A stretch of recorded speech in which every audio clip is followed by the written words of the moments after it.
ഏഷ്യയിലെ തന്നെ ആദ്യത്തെ ഡിസൈനർ സൂ വരെ നമുക്കൊന്ന് പോയാലോ?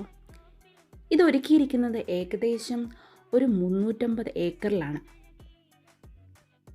പീച്ചി ഡാമിനോട് ഏകദേശം അടുത്ത് സജ്ജീകരിച്ചിരിക്കുന്ന ഈ സൂ ഡിസൈൻ ചെയ്തിരിക്കുന്നത് പ്രശസ്തനായ സൂ ഡിസൈനറായ ജോൺ കോയാണ്.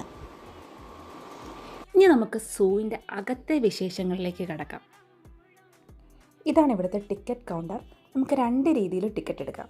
ഒന്ന് സാധാ നമുക്ക് ഗൂഗിൾ പേ ഒക്കെ ചെയ്ത് ക്യൂ നിന്ന് ടിക്കറ്റ് എടുക്കാം. ഇനി അതല്ല, രണ്ട് ഡിജിറ്റൽ പ്ലാറ്റ്ഫോം ഉണ്ട്. നമുക്ക് ഡിജിറ്റലൈസ്ഡ് ആയിട്ട് ടിക്കറ്റ് എടുക്കാം. അതിന് ഹെൽപ്പ് ചെയ്യാൻ വേണ്ടി രണ്ട് സ്റ്റാഫിനെ അവർ അറേഞ്ച് ചെയ്തിട്ടുണ്ട്. നമുക്ക് ആ ഡിജിറ്റലൈസ്ഡ് ആയിട്ടുള്ള മോണിറ്ററിൽ നോക്കി നമുക്ക് സ്വയമേ ടിക്കറ്റ് ബുക്ക് ചെയ്യാം. ടിക്കറ്റൊക്കെ എടുത്തതിന് ശേഷം നമുക്ക് ഇങ്ങനെ നടന്നു വരുമ്പോൾ നമുക്കൊരു ആമ്പൽ കുളം കാണാം. വളരെ ഭംഗിയാണ്.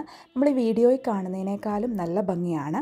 ലെഫ്റ്റ് സൈഡിലായിട്ട് ക്യാൻറ്റീനും റൈറ്റ് സൈഡിലും റിഫ്രഷ്മെൻറ്റ് ഏരിയാസും ഉണ്ട്.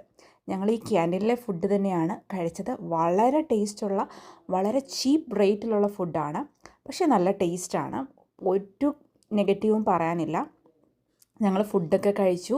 അതിന് ശേഷമാണ് ഞങ്ങളുടെ യാത്ര സ്റ്റാർട്ട് ചെയ്തത്. കാരണം ഞങ്ങൾ ചെന്ന സമയം എന്ന് പറയുന്നത് ഏകദേശം 1 മണിയോട് കൂടിയായിരുന്നു.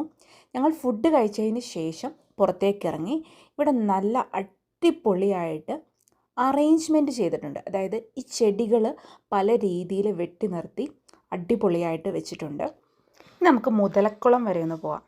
അതായത് മുതലകൾക്ക് വേണ്ടി ഒരു ഏരിയ തന്നെ അവർ ഉണ്ടാക്കിയിട്ടിരിക്കുകയാണ്. വളരെ രസമാണ് കാണാൻ. നമുക്ക് ഈസി ആയിട്ട് ചില്ലിക്കോടെ നിന്ന് കാണാൻ പറ്റും.